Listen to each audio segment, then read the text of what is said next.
Chapitre 22. Une pernicieuse. Alice Dean possède toutes les qualités requises pour devenir la sorcière la plus puissante qu'on aura jamais connue. Nous suivîmes nos ennemis à la trace, gagnant du terrain. Quand notre flair nous apprit qu'ils s'apprêtaient à camper pour la nuit, nous étions plus qu'à 2 miles derrière eux. Installés dans un bosquet, nous regardâmes les étincelles qui jaillissaient de leur feu, telles des lucioles. Nous étions assez rapprochés à présent pour être repérés. Si nous pouvions les flairer, ils le pouvaient aussi. Ils enverraient alors une partie de leurs troupes contre nous. « Alice, dis-je, tu ferais bien d'utiliser ta magie pour nous rendre invisibles. Le Kretsch a réussi à me trouver en dépit de mes efforts de dissimulation. Prépare un sort puissant. » Elle acquiesça, s'adossa au tronc d'un arbre, ferma les yeux et entonna une incantation à mi-voix. La lune s'était levée et projetait de grandes ombres sur le sol. À sa lumière, j'observai Alice. Elle paraissait plus vieille, et pas seulement à cause de ses cheveux blancs. Son visage était empreint d'une maturité qui n'était pas de son âge. Elle en avait trop vu. Quand elle ouvrit les yeux, j'eus un choc. Il me sembla qu'un être puissant me regardait, venu du fond des temps. Quelqu'un d'à peine humain, qui parcourait la terre depuis l'origine du monde. Cela ne dura qu'une seconde, et s'effaça dès qu'elle sourit. J'en frissonnais malgré tout. « C'est fait, dit-elle. Ils ne nous trouveront pas. Il faut maintenant que tu tentes de me soigner. Fais-le, guéris-moi, puis transmets-moi un peu de ta magie. » Son sourire s'effaça. « Je ne suis pas sûre d'en être capable. » Me redonner des forces magiques était possible. Les sorcières de Pendle y réussissaient. Quoique à contre-cœur, elles se comportaient comme des prêteurs d'argent, comptant bien être remboursées plus tard avec intérêt. Quant à me rendre la santé, Alice n'y parviendrait peut-être pas. Agnès avait échoué, elle qui était une véritable guérisseuse. Pourtant, Alice ne doutait pas de ses capacités. Elle en craignait les conséquences. « C'est de la magie noire, » expliqua-t-elle.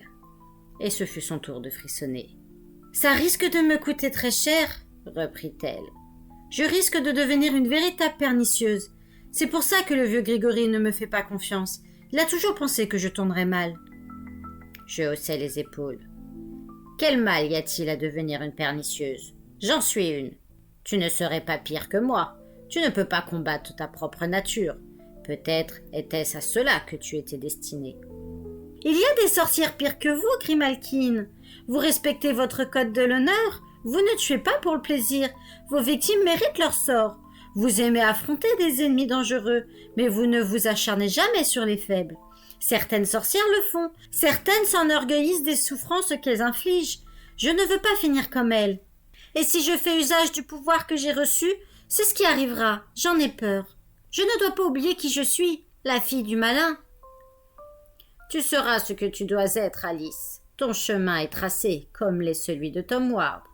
Pour t'accomplir totalement, tu as des degrés à gravir. À présent, guéris-moi et donne-moi de ta magie. Fais-le, s'il te plaît. Sinon, le malin sera de nouveau libre de parcourir la terre. Alors, il s'emparera de Tom et de toi. »« Je n'ai pas le choix, hein » fit-elle frissonnante.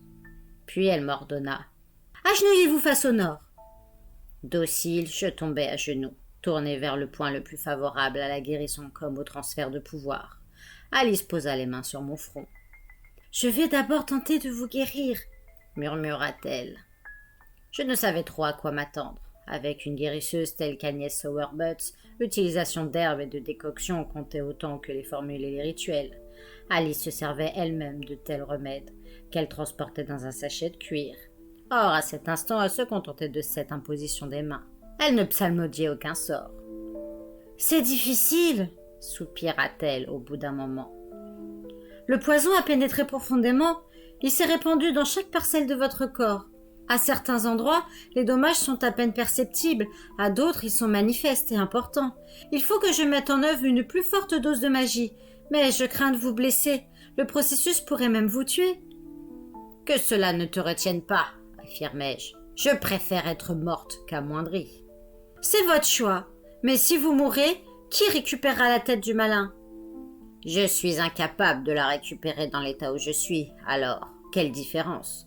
Si je meurs, va chercher Thomas Ward. Travaillez ensemble. Vous êtes les seuls à avoir une chance contre nos ennemis. » Je sentis une légère vibration dans les doigts d'Alice. Puis elle les pressa sur mon crâne, et tout bascula autour de moi. Ma respiration s'accéléra en même temps que mon pouls. Tout mon corps fut secoué de tremblements.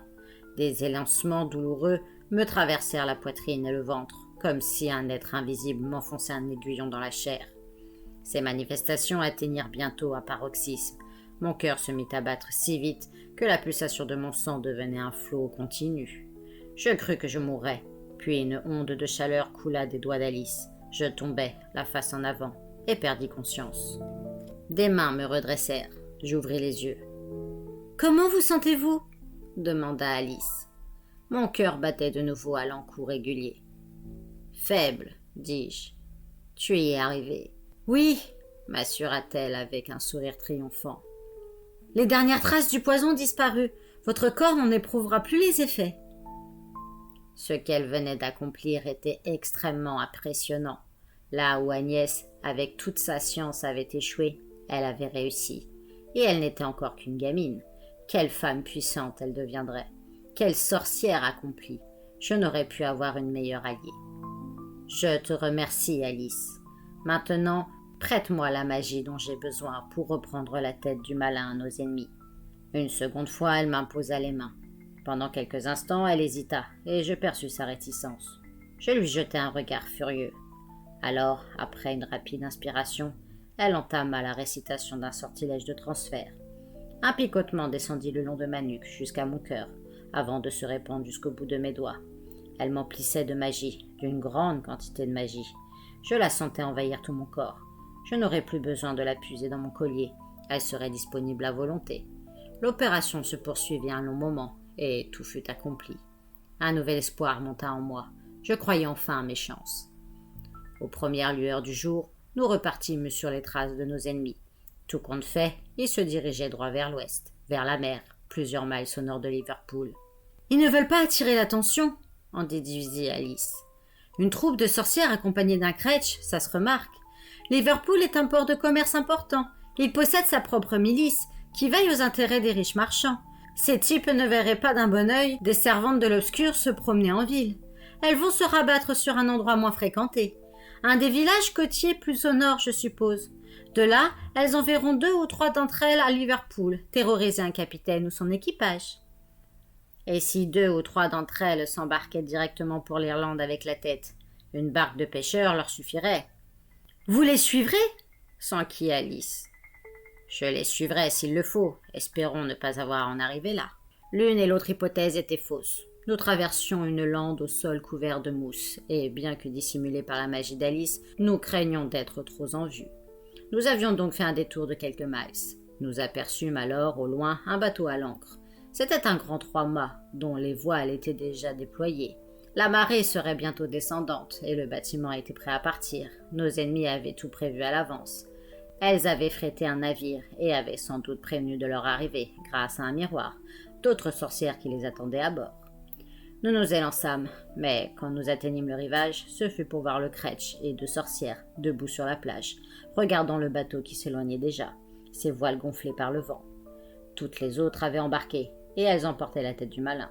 « Je dois les suivre, » dis-je. « Il me faut une barque. » Je désignai du doigt un village à quelque distance de là. « Voilà Formby, on y trouvera des pêcheurs. » Alice secoua la tête. « C'est un gros navire, avec de nombreux hommes d'équipage. Il atteindra l'Irlande bien plus vite que n'importe quel bateau de pêcheurs. Les sorcières ont sûrement organisé leur voyage. Une fois là-bas, des voitures tirées par des chevaux rapides seront là pour les emmener. Vous n'atteindrez jamais Kenmare. Je revoyais en esprit ce village, le cercle de pierres dressées, l'énorme rocher et la couche de terre dissimulant la pierre plate sous laquelle le corps du malin était empalé avec des lances d'argent. J'imaginais nos ennemis ouvrant la fosse, dégageant le corps, le ranimant avec sa tête. Je lisais la fureur sur le visage bestial du monstre, sa soif de vengeance. J'avais porté son enfant, il ne m'approcherait pas, mais Alice et Tom seraient ses premières victimes. Avec Tom disparaîtrait mon ultime chance de le détruire. Je finirais par mourir un jour, et une sorcière morte ne survit pas éternellement dans la combe. Inévitablement, je descendrais dans l'obscur, où le malin m'attendrait. Le temps n'existe pas pour un immortel. « Il faut que tu utilises ta magie, Alice. Si on les laisse s'échapper, c'en est fini de nous. Toi, moi, Tom et John Gregory. » Il y a bien un moyen, mais ça me coûtera cher, répondit-elle d'une voix pleine d'amertume. Tout est contre moi, comme si les choses étaient décidées depuis toujours. Je ne veux pas céder au cours des événements. Élevant les bras, elle entama une mélopée. Ce ne fut d'abord qu'un chantonnement à peine murmuré. Puis elle se mit à tourner sur elle-même, et sa voix enfla peu à peu. Le vent qui soufflait du sud-est tomba d'un coup. Les voiles du navire s'affaissèrent inertes. Qu'imaginait donc Alice? Qu'elle empêcherait le bateau de gagner l'Irlande? Auquel cas, combien de temps espérait-elle maintenir le calme plat? « Qu'est-ce que tu fais ?» protestai-je. « Il y a sûrement un meilleur moyen de retenir nos ennemis. » Elle ne répondit pas. Elle semblait plongée dans une transe profonde. Elle rassemblait ses pouvoirs. Je n'aurais pas dû m'inquiéter, car en quelques secondes, la situation changea du tout au tout. Le vent se leva de nouveau, mais venu de l'ouest cette fois, du grand large. Il me soufflait si violemment que je me couvris le visage des mains et regardai entre mes doigts. Les sorcières et le Kretsch se retournèrent et s'accroupirent sur le sable, dos à la mer.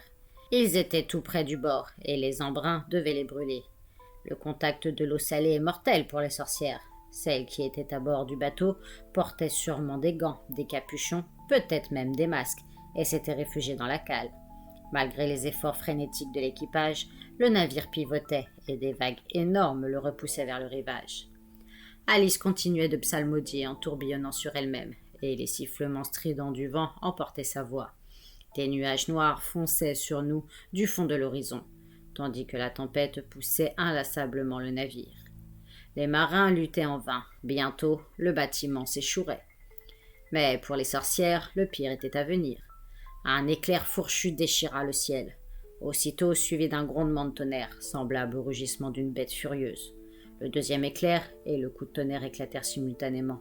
Le troisième illumina le ciel tout entier et frappa le mât principal, qui s'enflamma. Soudain, la grande voile prit feu. Les deux autres flambèrent à leur tour. Le vent m'apportait les cris et les appels affolés de l'équipage. Le bateau allait-il d'abord s'échouer ou brûler?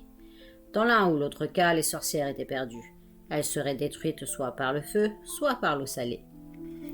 Des silhouettes descendirent le long des échelles de cordes menant aux deux canots de sauvetage fixés au flanc du navire. Une sorcière tomba à la mer en hurlant. Elle se débattit désespérément et coula en quelques secondes. Les autres réussirent à grimper sur les canots. Certaines survivraient peut-être. Je jetai un coup d'œil à Alice. Elle exultait. Elle laissait libre cours à ses pouvoirs et en tirait un immense plaisir. Elle en avait bien le droit. Même après des semaines de préparation, le conventus des Malkines tout entier aurait bien du mal à égaler un tel déploiement de magie pure. Le moment était venu d'attaquer. Je pourrais les abattre toutes dès qu'elles mettraient les pieds sur la plage. Le Kretsch aussi, s'il me tombait sous la main. Ce fut alors qu'Alice cessa de tourbillonner et s'écroula. Je courus m'agenouiller près d'elle. Pendant quelques terribles instants, je crus que son âme l'avait quittée. Il arrive qu'une sorcière abuse de ses forces. Alice ne respirait plus qu'à peine, affaiblie et à en mourir. Elle s'accrochait pourtant encore à la vie. Je poussai un soupir de soulagement. Le plus difficile était fait. Nos ennemis n'iraient pas plus loin. Je soulevai donc Alice, la balançai sur mon épaule et m'éloignai du rivage. Je trouvai refuge dans une ferme abandonnée. Les 3 murs encore debout nous protégeraient du froid vent d'ouest. Le toit ne nous abriterait pas de la pluie. Il n'en restait qu'un peu de charpente, dont la forme évoquait une cage thoracique. Au-dessus, une lune gibbeuse brillait par intermittence derrière la course folle des nuages. Si nos ennemis avaient la tête du malin, je la leur reprendrais plus tard. Peut-être avait-elle sombré au fond de la mer. Voilà qui la mettrait hors de portée des sorcières, mais elle finirait bien par trouver un plongeur pour la récupérer. Toutefois, il n'y avait plus de danger immédiat. Je pourrais régler leur compte à mes ennemis à mon gré, en les abattant une à une. Un frisson d'aise me parcourut. J'attendais ce moment depuis si longtemps. J'entendais bien savourer chaque minute de ma vengeance. Je soignerais d'abord Alice et m'occuperais des sorcières après la tombée de la nuit. Elle ouvrit les yeux, me regarda et tenta de s'asseoir. L'effort était trop grand. Je posai une main rassurante sur son épaule. Elle referma les yeux. « Dors », lui ordonnai-je doucement. « Tu es épuisée. » Elle voulut de nouveau soulever les paupières, en vain. Puis le rythme de sa respiration m'apprit qu'elle était retombée dans un profond sommeil. Certes, une telle débauche de magie l'avait exténuée, mais je lui avais donné une infusion d'herbe pour être sûre qu'elle dormirait jusqu'à l'aube. Elle en avait bu 3 gorgées, c'était suffisant. J'examinai ses cheveux et je souris. Leurs racines étaient redevenues noires. Bientôt, elle aurait retrouvé sa chevelure de jet. Son esprit guérirait-il aussi vite? J'en doutais. Peu d'êtres avaient souffert autant qu'elle lorsqu'elle était aux mains du malin. Les survivantes du naufrage s'étaient rassemblées dans un bois à environ 3 miles au sud. Je m'étais déjà approché sans être repéré pour évaluer leur situation. J'entrepris une dernière reconnaissance, dissimulée cette fois par une puissante magie noire. Je me mêlai à elle. Il en restait une trentaine. Je notai toutefois, à ma grande satisfaction, que 8 d'entre elles souffraient des effets de l'eau salée, et que les 2 les plus gravement atteintes avaient peu de chances de survivre. Je ne cessais de renifler pour rassembler le maximum d'informations. Il émanait de leur groupe un réjouissant sentiment d'abattement et de désespoir. La plupart étaient visiblement terrifiées. Elles n'avaient pas su défendre leur seigneur et maître. Elles craignaient sa fureur. Grâce à la magie, elles avaient découvert ce qui avait causé la destruction de leur bateau. Elles avaient peur d'Alice et de ses pouvoirs, et elles avaient peur de moi. Seuls le mage et le Kretsch restaient confiants dans leur capacité de me vaincre, et j'appris que la tête du malin était toujours en leur possession. Le mage Beaucœur la transportait. Je pouvais agir. J'avais drogué Alice pour la protéger. En restant avec moi, elle risquait d'être blessée. Mais je voulais surtout être celle qui tirerait vengeance de nos ennemis. D'ailleurs, j'ai toujours préféré travailler seule.